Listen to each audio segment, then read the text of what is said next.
Aí você vai constatando a novela, né? Desde o início, né? Agora vamos ver lá na frente ainda o desfecho no caso Dr. Lael.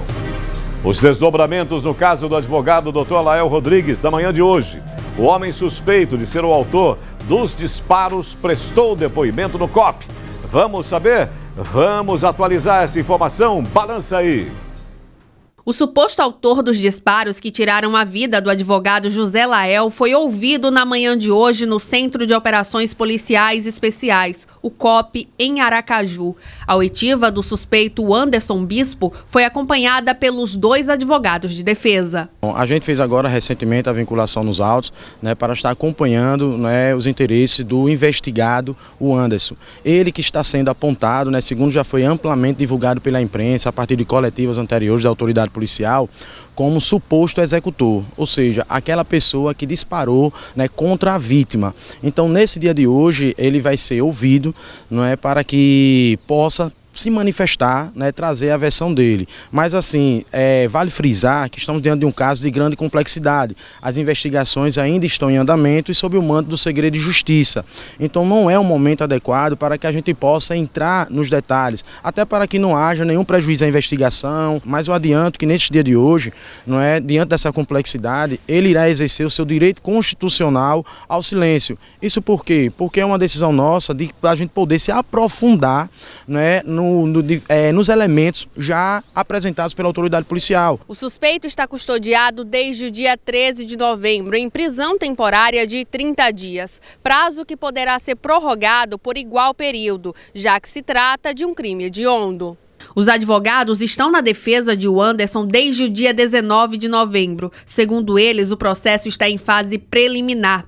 O depoimento faz parte das investigações que buscam esclarecer os detalhes do crime. Por enquanto que estamos ainda analisando essa fase investigativa, nós precisamos ter certeza com a conclusão do inquérito policial para que a gente possa trabalhar na linha defensiva, na linha de defesa, na qual tese iremos trabalhar do início desse procedimento para virar um processo até o final. Então, nesse momento, que ainda resta cedo demais e precoce até para que a gente possa trabalhar em uma tese, não obtivemos ainda essa oportunidade para poder trabalhar na tese de defesa. Primeiramente, estamos aguardando o final dessas investigações. O advogado José Lael foi morto a tiros dentro do carro que era dirigido pelo filho no dia 18 de outubro deste ano. Imagens de câmeras de segurança registraram o momento em que 2 homens em uma motocicleta atiram contra a vítima e vão embora. A principal linha de investigação aponta que a viúva do advogado, a médica Daniele Barreto, é a suspeita de ter encomendado a morte do marido.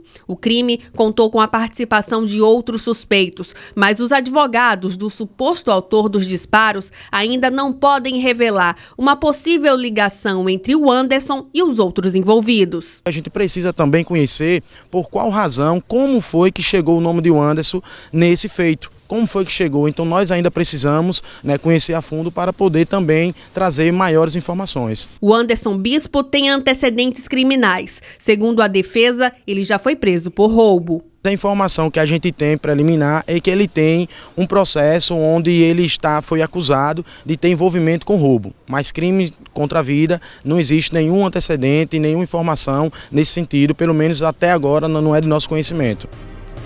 Não, eu havia comentado já a respeito dessa verdadeira atrapalhada, né? Não sei se você se lembra, se você acompanhou, eu usei até uma expressão mais popular, que é a burrice, na verdade, um negócio assim, fora do normal, né? Sem manha nenhuma, sem arquitetura, sem uma engenharia legal. Os caras fizeram assim uma lambança total, desde o início até o final, e isso até bom para a justiça, né? De certa forma foi até bom essa inabilidade, digamos assim, a incompetência, né, no operar o próprio crime, acabou redundando nesse descobrimento rapidinho. Foi percebendo a Polícia Civil, foi trabalhando, no meu entendimento, até com uma certa facilidade, convenhamos, né? Vamos entender assim. Mas o que a gente consegue entender também, eu lhe pergunto sempre, eu devolvo a você a pergunta e a possibilidade do seu julgamento, da sua análise, da sua opinião. justifica alguma coisa? O que quer que seja que aconteça. Nós falamos a respeito de violências, eu tive acesso já a cartas, eu tive acesso a depoimentos, o advogado da Daniela está me passando muito material, tenho conversado com ele também porque é importante, gostaria que a acusação fizesse o mesmo, tanto defesa quanto a acusação, mas tudo bem. Então você percebe ali todo um roteiro, né, que está se desenvolvendo aos poucos, aí vai distribuindo esse material até que nós cheguemos a uma conclusão, mas aí eu pergunto para você, o que quer que seja, justifica esta execução do Dr. Lael? E exatamente o que aconteceu, porque você tem um outro lado da questão. E qual é a outra versão? O Dr. Lael está morto, ele não pode se defender, não pode desenvolver uma autodefesa. Você concorda comigo? Então aí, como é que faz? Como é que vai haver o contraditório? Como é que ele vai ser construído? Então nós vamos ter que aguardar. E uma diferença abissal no encaminhamento, né? No trabalho desenvolvido, inclusive pelos advogados. Eu sempre falo da justiça brasileira, são várias as justiças brasileiras, são vários níveis, depende do quanto você pode pagar por ela. Isso é verdade, isso é um fato. Isso é uma realidade. O quanto você pode pagar, você vai ter realmente uma justiça de melhor qualidade. Ou você discorda de mim?